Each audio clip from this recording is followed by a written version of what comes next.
Video பார்க்குற எல்லாருக்கும் வணக்கம் நண்பா. இது உங்கள் ரெஸ்லிங் கிங் தமிழ். நான் உங்கள் ரகுமான்.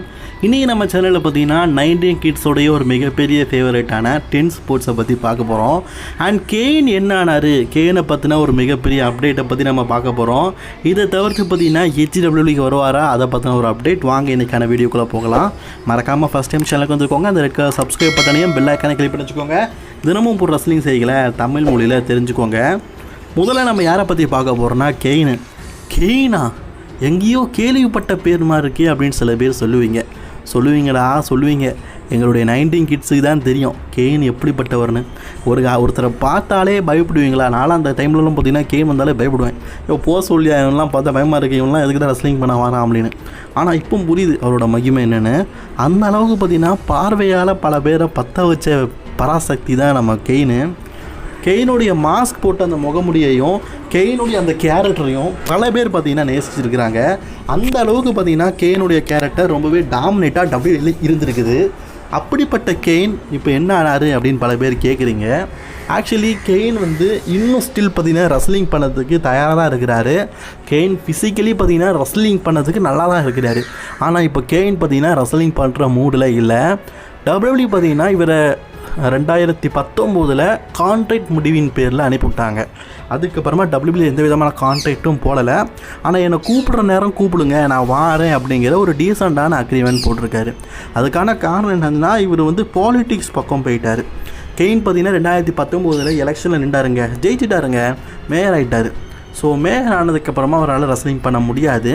ஸோ டபிள்யூபிள்யூ கூப்பிட்ட நேரம்லாம் அப்பப்போ வருவார், அப்பப்போ போவார், அவ்வளோதான். இப்போ அந்த டீலிங்கும் இல்லை. ஏன்னா தொடர்ந்து 3வது தடவையாக பார்த்திங்கன்னா அவர் மேயராக செலக்ட் ஆகி இப்போ பார்லிமெண்ட் அளவுக்கு பார்த்திங்கன்னா போயிட்டாராம். மெம்பர்னு சொல்லுவாங்களா, அந்த அளவுக்கு போயிட்டாராம். நம்ம ஊரில் எம்பி மாதிரி. ஸோ எப்படி சொல்ல, நம்ம ஊரில் ஒரு எம்எல்ஏவை செலக்ட் ஆகி அதுக்கப்புறமா எம்பி ஆகும்ல, அந்த மாதிரி ஆகிட்டாராம். அந்த அளவுக்கு ஒரு பெரிய டாமினேஷனான ஒரு இது ஆளாக போயிட்டாருங்கன்னா இப்போதைக்கு கெயின் மாறிட்டார். அதனால் கெயின் பார்த்திங்கன்னா இப்போதைக்கு ரெஸ்லிங் பண்ண வரப்போகிறது கிடையாது. சரி, ஃப்யூச்சரில் இதுக்கப்புறமா கெயின் டபிள்யூபிள்யூக்கு வரதுக்கு வாய்ப்பு இருக்கா அப்படின்னு கேட்டிங்கன்னா, கெயின் எப்போ ரெஸ்லிங் கெரியரை விட்டுக்கிட்டு பாலிட்டிக்ஸ் போனாரோ அப்போவே அவரோட கெரியர் முடிஞ்சிருச்சு. ஆனாலும் கெயின் சமீபத்தில் ஒரு விஷயம் சொல்லியிருந்தார், மீண்டும் ஒரு ஃபைனலாக ரெஸ்லிங் பண்ணணும் அப்படிங்கிறது. ஆனால் ரெஸ்லிங் பண்ணணும் அப்படிங்கிற ஆசை இருந்தாலும் இப்போ அவர்கிட்ட ரெஸ்லிங் பண்ணதுக்கான டேட்டு கொடுக்கறதுக்கு நேரம் இல்லை. ஆனால் கெயின் ஒருவேளை பாலிட்டிக்ஸில் இதுக்கப்புறமா தோத்துட்டார் அப்படின்னா அந்த 5 வருஷம் அவரால் பாலிட்டிக்ஸில் இருக்க முடியாது. அந்த நேரத்தில் கெயினுடைய ரிட்டையர்மெண்ட் மேட்சை டபிள்யூபிள்யூ சண்டை போடலாம். எல்லா பெரிய ரெஸ்லர்ஸும் ரிட்டையர்மெண்ட் மேட்ச் அப்படின்னு ஒன்று கொடுத்துட்டு தான் ரெஸ்லிங் கேரியரை விட்டு போவாங்க. ஆனால் கெயின் மட்டும்தான் நம்மக்கிட்ட யார்கிட்டையுமே சொல்லாமல் அரசியல் பக்கம் போய் அங்கே சாதிச்சுட்டு டபிள்யூபிள்யூ பக்கம் வராமல் போயிட்டார். உங்களில் பல பேருக்கு 19 கிட்ஸ் இருப்பீங்கன்னு நினைக்கிறேன். 19 கிட்ஸ்னால் இந்த 2013 ரெஸ்லிங் பார்த்துட்டு இருப்பீங்களா டிவியில். அப்போ உங்களுக்கு தெரியுமான்னு தெரில, அந்த டைம்லலாம் எப்படி இந்த டாய்ஸ்லாம் பெருசோ அந்த மாதிரி டிவியில் பார்க்குறது அப்படிங்கிறது டபிள்யூபிள்யூ பெருசு. இந்த 2003க்கு அப்புறமா தான் இந்த டென் ஸ்போர்ட்ஸ் அப்படிங்கிற சேனலில் டபிள்யூபிள்யூ டெலிகாஸ்ட் பண்ணாங்க. அதுவும் டிவியில் தான் பார்க்க முடியும், பிளாக் அண்ட் ஒயிட்டில் தாங்க பார்க்க முடியும். அதெல்லாம் ஒரு காணும் காலங்கள் அப்படின்னே சொல்லலாம். அந்த 2013 காலத்தில் தான் டபிள்யூ எங்களுக்கு 1 வீக்குக்கு அப்புறமா டபிள்யூபிள்யூ டெலிகாஸ்ட் பண்ண ஆரம்பித்தாங்க. அதுக்கு முன்னாடி எப்படி டெலிகாஸ்ட் பண்ணுவாங்கன்னா, 1ஆம் தேதி டபிள்யூபிள்யூ நடக்குன்னா 15ஆம் தேதி தான் எங்களுக்கு டிவிலே போடுவாங்க. அதுவும் வேலைக்கிழமை சாயங்காலம் 4 மணிக்கு. அடுத்து வெள்ளிக்கிழமை 5 மணிக்கு ஸ்மாக் டவுன். இதுதான் வழக்கமாக நடக்கிறது. அதெல்லாம் ஒரு காணும் காலங்கள். ஸோ அதை டென் ஸ்போர்ட்ஸில் போடுவாங்க.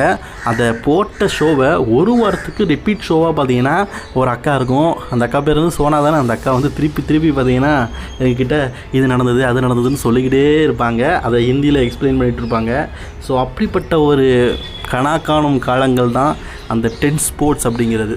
ரெசல்மேனியா 32க்கு அப்புறமா தான் பார்த்திங்கன்னா நாங்கள் லைவ் ஷோ அப்படிங்கிறதே பார்க்க ஆரம்பித்தோம். அதாவது அமெரிக்காவில் நடக்கிறது இங்கே லைவாக பார்ப்போம். இந்த செத் ராலின்ஸ் மணி இன் தி பேங்கை கேஷிங் பண்ணி சாம்பியன் ஆகிறது தெரியுமா, அதை தான் நான் முதல்ல டிவியில் லைவாக பார்த்தேன் ரெசல்மேனியா. அதுக்கு முன்னாடி லைவெலாம் கிடையாது. ஜான்சனை டபிள்யூபிள்யூ சாம்பியன்ஷிப் வின் பண்ணார்.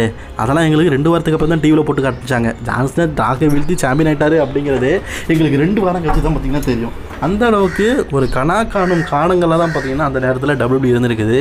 ஆனால் அந்த டென் ஸ்போர்ட்ஸ் அப்படிங்கிற நெட்வொர்க் அதுக்கப்புறமா அப்படியே டோட்டலாக மாறி சோனி ஸ்போர்ட்ஸாக மாறிடுச்சு. ஆக்சுவலி சோனி ஸ்போர்ட்ஸாக மாறினது டபிள்யூடபிள்யூ பார்த்திங்கன்னா இப்போ டிவியில் டெலிகாஸ்ட் ஆகாமல் இருக்கிறது இதெல்லாம் காட்டினும் இந்த 90 கிட்ஸோடைய காலம் அப்படிங்கிறது மறக்க முடியாத காலமாக இருந்ததுக்கு ஒரு முக்கியமான ஒரு விஷயம் இந்த 10 ஸ்போர்ட்ஸ். அந்த டிவியில் ஒரு சவுண்டோடு வருங்க 10 ஸ்போர்ட்ஸ், அந்த சவுண்டெல்லாம் மறக்கவே முடியாது. சோனியாகவும் மறக்க முடியாது.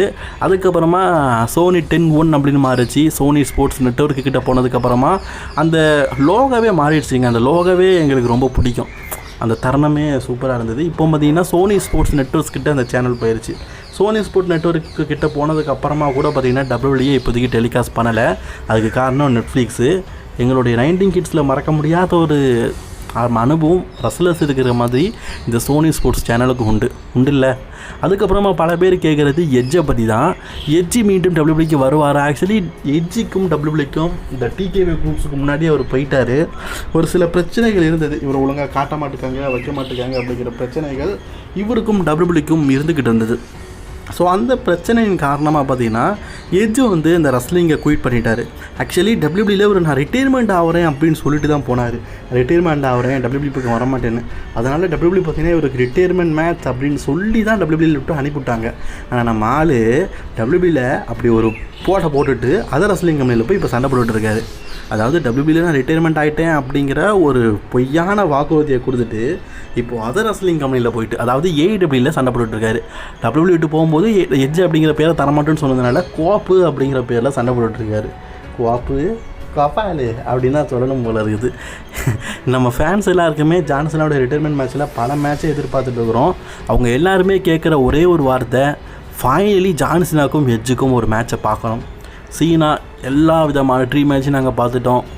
ஃபுல் ஹாப்பி ட்ரிபிள் ஹாப்பி அப்படிங்கிற அளவுக்கு இருக்கிறாங்க. ஆனாலும் அவங்க எதிர்பார்க்குற ஒரே ஒரு ட்ரீம் மேட்ச், பார்க்க முடியாத அந்த மேட்ச், அதுதான் சீனா வெர்சஸ் எட்ஜ். அதை பார்ப்போமா அப்படிங்கிறது கண்டிப்பாக தெரியல. மேபி எட்ஜோடைய கான்ட்ராக்ட் இந்த அக்டோபர் மந்த்து முடியுதுங்க. ஒருவேளை அக்டோபர் மந்த் அவர் ஏடபிள்யூ கான்ட்ராக்ட் முடிஞ்சதுக்கப்புறமா டபிள்யூபிள்யூ பக்கம் வந்தார்னா நவம்பர் மந்த் அவருடைய சொந்த ஊரான ஆஸ்திரேலியா ஒரு சொந்த ஊரில் இல்லை, கனடான்னு சொந்த ஊர், சரி பெர்த் ஆஸ்திரேலியா நடக்குது. அந்த ஊரில் ஜான்சன் ஒரு மேட்ச் விளையாடாரு. அதில் ஃபைனல் மேட்ச் விளையாடலாம். அடுத்து டிசம்பர் மாதம் டபிள்யூபிள்யூ பக்கம் வந்தாலும் ஏன்னா அவரோட கான்ட்ராக்ட் அக்டோபரோட முடியுது. ஸோ நவம்பர் அல்லது டிசம்பர் மாதம் டபிள்யூபிள்யூ பக்கம் வரணும்னு அவர் ஆசைப்பட்டார்னா, ஏடபிள்யூடைய கான்ட்ராக்டை ரினியூ பண்ணாமல் இருந்தார்னா டபிள்யூடபிள்யூ பக்கம் ஜான்சனாக கூட ஒரு ஃபைனல் மேட்ச் நம்ம எதிர்பார்க்கலாம். இப்போதைக்கு எட்ஜ் ஏடபிள்யூவில் தான் இருக்கிறாரு, டபிள்யூடபிள்யூ பக்கம் வரமாட்டார். எட்ஜோடைய அந்த ராயல் ரம்பிள் ரிட்டன் 2022 யாருமே மறக்க முடியாதுல்ல. அப்படிப்பட்ட ஒரு கோல்டன் ரிட்டனாக இருந்துச்சு. அது 2020 எட்ஜோடைய ரிட்டனுக்காக நீங்கள் யாராவது வெயிட் பண்ணுறீங்கன்னா மறக்காமல் கமெண்ட் பண்ணிக்கோங்க. இன்றைக்கி சொன்ன அந்த விஷயம் பிடிச்சிருந்தேன்னா லைக் ஷேர் கமெண்ட் பண்ணிக்கோங்க. அண்ட் மோர் வீடியோஸ் பார்க்கறதுக்கு சேனலை சப்ஸ்கிரைப் பண்ணிக்கோங்க.